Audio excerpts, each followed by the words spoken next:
Hello' friends, স্বাগতম জনাইছোঁ আপোনালোকক ডিজিটেল লাইভ ডেইলি ইউটিউব চেনেলৰ অন্য এটা ভিডিঅ'লৈ। ফ্ৰেণ্ডছসকল, আজি আমি আপোনালোকলৈ লৈ আহিছোঁ যে অহা মাহত কোনে কোনে পাব অৰুণোদয় আঁচনিৰ টকা। বন্ধু বান্ধৱীসকল, অসম চৰকাৰৰ এখন অভিলাষী আঁচনি অৰুণোদয় আঁচনি, আৰু সেই অৰুণোদয় আঁচনিখনত প্ৰতি মাহত নতুন নতুন মানুহৰ নাম সংযোগ হয়, আৰু এইবাৰো প্ৰতি খুটা সমষ্টিত ৬,০০০কৈ মানুহৰ নাম সংযোগ হোৱাৰ কথা আছিলে। এতিয়া অহা মাহত যিটো নতুন লিষ্ট ওলাইছে, সেই নতুন লিষ্টটো আপোনালোকে কেনেকৈ চেক কৰিব আপোনাৰ নিজৰ মোবাইলত।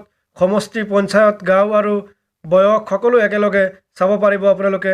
তো কেনেকৈ চাব পাৰিব আপোনালোকৰ মোবাইলত, কেনেকৈ চেক কৰিব আপোনালোকৰ নামটো আছেনে নাই এই লিষ্টখনত। অহা মাহত যিটো অৰুণোদয় আঁচনিৰ টকা দিয়া হ'ব, সেই লিষ্টটোত আপোনাৰ নামটো আছেনে নাই, সেই বিষয়ে আমাৰ এই ভিডিঅ'টোত আপোনালোকক দেখুৱাম। তো বন্ধু বান্ধৱীসকল, ভিডিঅ'টো স্কিপ নকৰাকৈ একেবাৰে শেষলৈ চাই থাকিব, তেতিয়াহে আপোনালোকে কেনেকৈ চেক কৰে সেইটো ভালকৈ বুজি পাব আৰু নিজে নিজে চেক কৰিব পাৰিব।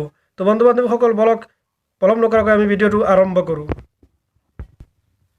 বন্ধু বান্ধৱীসকল, আৰম্ভ কৰাৰ আগতে মই আৰু এটা ৰিকুৱেষ্ট কৰিব বিচাৰিছোঁ, যদি আমাৰ চেনেলটো এতিয়ালৈকে আপোনালোকে ছাবস্ক্ৰাইব কৰা নাই, তেতিয়াহ'লে মোৰ চেনেলটো আপোনালোকে ছাবস্ক্ৰাইব কৰি দিব আৰু কাষত থকা ঘণ্টা বটনটো টিপি দিব নটিফিকেশ্যন পোৱাৰ বাবে। তো বলক বন্ধু বান্ধৱীসকল, আমি ভিডিঅ'টো আৰম্ভ কৰোঁ।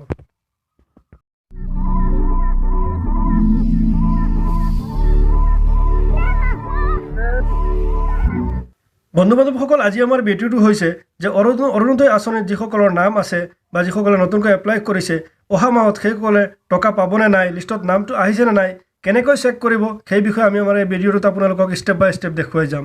তো বন্ধু বান্ধৱীসকল, প্ৰথমে আপোনালোকে অৰুণোদয় আঁচনিৰ টকা অহা মাহত কোনে পাব বা লিষ্টটো চাবলৈ হ'লে আপোনালোকৰ মোবাইলৰ যিকোনো এটা ব্ৰাউজাৰ প্ৰথমে অ'পেন কৰিব লাগিব। মই মোৰ মোবাইলৰ ক্ৰম ব্ৰাউজাৰটো অ'পেন কৰি ৰাখিছোঁ, আৰু ক্ৰম ব্ৰাউজাৰৰ চাৰ্চ বক্সত আপোনালোকে টাইপ কৰক অৰুণোদয়। অৰুণোদয় টাইপ কৰাৰ লগে লগে এনেকুৱা অফিচিয়েল ৱেবছাইটটো আপোনালোকৰ সন্মুখত আহিব। এয়া চাওক, আহিছে ORUNODOI অৰুণোদয়। ইয়াৰ ওপৰত ক্লিক কৰিব, মই কৰি আছোঁ। ক্লিক কৰাৰ লগে লগে বন্ধু বান্ধৱীসকল চাওক, এয়া আপোনালোকে এনেকুৱা এখন পেজ আপোনালোকৰ সন্মুখত খোল খাই আহিব, আৰু এই পেজখন খোল খাই অহাৰ পিছত আপোনালোকে ইয়াত চাওক কি আহিছে, অসম চৰকাৰ, হিমন্ত বিশ্ব শৰ্মা ডাঙৰীয়াৰ ফটো, আৰু এই অৰুণোদয় আঁচনিৰ বিষয়ে ইয়াত সকলোখিনি লিখা আছে। এতিয়া আপোনালোকে টোটেল বেনিফিচিয়াৰিজ কিমান আছে চাওক, ইয়াত টোটেল বেনিফিচিয়াৰি চাওক কিমান আছে, 19,31,777জন টোটেল বেনিফিচিয়াৰি আছে। এতিয়া আপোনালোকে আপোনালোকৰ নামটো অহা মাহত যিটো টকা দিয়া হ'ব, সেইটো আপোনালোকৰ লিষ্টত নামটো আছেনে নাই সেইটো চেক কৰিবলৈ হ'লে আপোনালোকে তলফালে স্ক্ৰল ডাউন কৰি ইয়াত চাওক লিখা আছে ভিউ ষ্টেটাছ। এই ভিউ ষ্টেটাছত আপোনালোকে ক্লিক কৰি দিব, মই কৰি আছোঁ। ক্লিক কৰাৰ লগে লগে চাওক, পূৰা অসমৰ গোটেইকেইটা ডিষ্ট্ৰিক্ট আপোনালোকৰ সন্মুখত ওলাই আহি পৰিব। এতিয়া আপুনি যোনটো ডিষ্ট্ৰিক্টৰ হয় সেই ডিষ্ট্ৰিক্টৰ ওপৰত আপোনালোকে ক্লিক কৰিব লাগিব। ইয়াত চাওক Baksa, Barpeta, Biswanath, Bongaigaon, Cachar, Charaideo, Chirang, Darrang, Dhemaji, Dhubri, Dibrugarh, Dima Hasao, Goalpara, Golaghat, Hailakandi, Hojai, Jorhat, Kamrup, Kamrup metro', Karbi Anglong, Karimganj, Kokrajhar, Lakhimpur, Majuli, Morigaon, Nagaon, Nalbari, Sivasagar, Sonitpur, south Salmara, Mankachar, Tinsukia, Udalguri, west Karbi Anglong. এয়া চাওক বন্ধু বান্ধৱীসকল, অসমৰ পূৰা ডিষ্ট্ৰিক্ট যিমানকেইখন আছে, টোটেল 33খন ডিষ্ট্ৰিক্ট আছে। এই 33খন ডিষ্ট্ৰিক্টৰ লিষ্টটো ইয়াত ওলাই আহি পৰিছে। এই 33খন ডিষ্ট্ৰিক্টৰ ভিতৰত যিমানকেইজন অৰুণোদয় আঁচনিৰ হিতাধিকাৰী অৰুণোদয় আঁচনিৰ টকা পায়, সকলোৰে নাম ইয়াত আছে। এতিয়া আপুনি যিটো ডিষ্ট্ৰিক্টৰ হয় সেই ডিষ্ট্ৰিক্টৰ ওপৰত ক্লিক কৰিব। মই এটা ডিষ্ট্ৰিক্টৰ ওপৰত ক্লিক কৰি দেখুৱাই আছোঁ আপোনালোকক কেনেকৈ হেৰিটো ওলায়, আপোনালোকৰ লিষ্টটো ওলায়। মই হাইলাকান্দিৰ ওপৰত ক্লিক কৰিছোঁ। হাইলাকান্দিৰ ওপৰত ক্লিক কৰাৰ লগে লগে চাওক, ফাইনেলাইজ বেনিফিচিয়াৰী ইন হাইলাকান্দি, যি মানে ফাইনেল যিকেইটা হৈছে সেইকেইজনৰ নাম ইয়াত আছে। আৰু ডিষ্ট্ৰিক্টৰ পূৰা এটা ডিষ্ট্ৰিক্টত যিমানকেইটা সমষ্টি থাকে, গোটেই সমষ্টিখিনিৰ সমষ্টিৰ নাম ইয়াত আহি পৰিব। আৰু মানুহৰ অৰুণোদয় হিতাধিকাৰীৰ যিটো নাম্বাৰ আছে, নাম্বাৰটোৰ লগতে নামটো আহিব।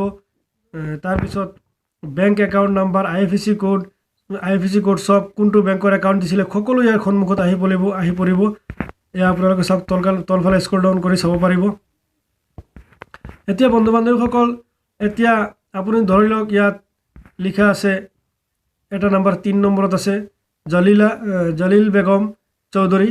তেওঁ এতিয়া কোনটো সমষ্টি, তেওঁৰ আলগাপুৰৰ হয়। এতিয়া কোনটো ব্লকৰ, কোনটো গাঁৱৰ বা তেওঁৰ বয়স কিমান, এইটো উলিয়াবলৈ হ'লে আপোনালোকে কি কৰিব লাগিব, এয়া আপোনালোকে চাওক জলি বেগমৰ চৌধুৰীৰ তলত যিটো কাৰ চিন দেখা পাইছে বক্সৰ ভিতৰত সেই কাৰ চিনটোৰ ওপৰত ক্লিক কৰি দিব মই কৰি আছোঁ ক্লিক কৰাৰ লগে লগে চাওক এয়া আপোনালোকৰ সন্মুখত ওলাই আহিছে এই জলি বেগমৰ এজ হৈছে 31 ডিষ্ট্ৰিক্ট হৈছে হাইলাকান্দি ভিলেজ হৈছে দিঘিপাল পঞ্চগ্ৰাম পঞ্চায়ত হৈছে পঞ্চগ্ৰাম ৱাৰ্ড নম্বৰটো দিয়া নাই তো বন্ধু বান্ধৱসকল এনেকুৱা আপোনালোকৰ সন্মুখত ওলাই আহিব এতিয়া যিজন হিতাধিকাৰী আছে তেওঁৰ নাম্বাৰ থাকিব এটা সাইটত আৰু নাম থাকিব সমষ্টিৰ নাম থাকিব তেওঁৰ বেংক একাউণ্টৰ IFSC কোড থাকিব আৰু বেংকৰ নামটো থাকিব যিটো বেংকৰ একাউণ্ট দিছিলে সেইটো থাকিব তো বন্ধু বান্ধৱসকল এতিয়া আপোনালোকৰ যোনটো ডিষ্ট্ৰিক্টৰ হয় আপোনালোক সেই ডিষ্ট্ৰিক্টত ক্লিক কৰাৰ লগে লগে এনেকুৱা ডিষ্ট্ৰিক্টৰ ভিতৰত যিমানকেইটা সমষ্টি আছে আৰু সমষ্টিকেইটাৰ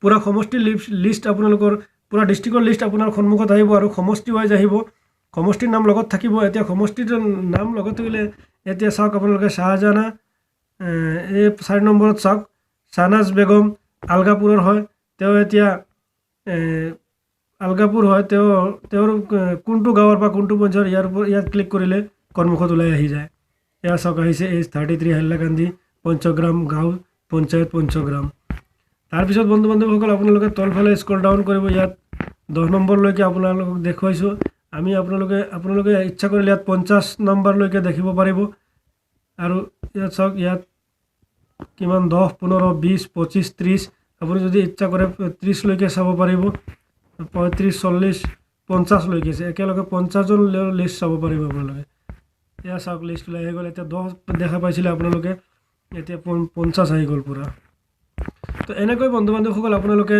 আপোনালোকৰ অঞ্চলৰ আপোনালোকৰ গাঁৱৰ বা আপোনালোকৰ পঞ্চায়তৰ আপোনালোকৰ সমষ্টিৰ আপোনালোকৰ ডিষ্ট্ৰিক্টৰ পুৰা লিষ্ট আপোনালোকে চাব পাৰিব অনলাইনৰ জৰিয়তে কোনে কোনে টকা পাব কোনটো বেংকৰ একাউণ্ট দিছিলে কোনটো সমষ্টিৰ হয় কোনটো গাঁৱৰ তেওঁ মানুহজন কোনটো পঞ্চায়তৰ মানুহ সকলোখিনি একেবাৰে আপোনালোকৰ সন্মুখত জলকে পটপটকে ওলাই আহি পৰিব এয়া সুন্দৰ পদক্ষেপ তো বন্ধু বান্ধৱসকল আজি আমাৰ ভিডিঅ'টোৰ মূল বিষয়বস্তু এইখিনি আছিলে যদি আপোনালোকে ভাল পায় তেতিয়াহ'লে আপোনালোকৰ বন্ধু বান্ধৱীলৈ ভিডিঅ' লিংকটো শ্বেয়াৰ কৰিব আৰু সকলোকে জানিবলৈ সুযোগ দিব শেষত আকৌ এবাৰ ৰিকুৱেষ্ট কৰিছোঁ যদি চেনেলটো এতিয়ালৈকে ছাবস্ক্ৰাইব কৰা নাই তেতিয়াহ'লে মোৰ চেনেলটো আপোনালোকে ছাবস্ক্ৰাইব কৰি দিব আৰু লগত থকা ঘণ্টা বৰমটো টিপি দিব সকলোৰে আগত নটিফিকেশ্যন পোৱাৰ বাবে তো আজিলৈ ইমানেই থেংক ইউ বাই বাই লগ পাম নতুন এটা ভিডিঅ'ৰ সৈতে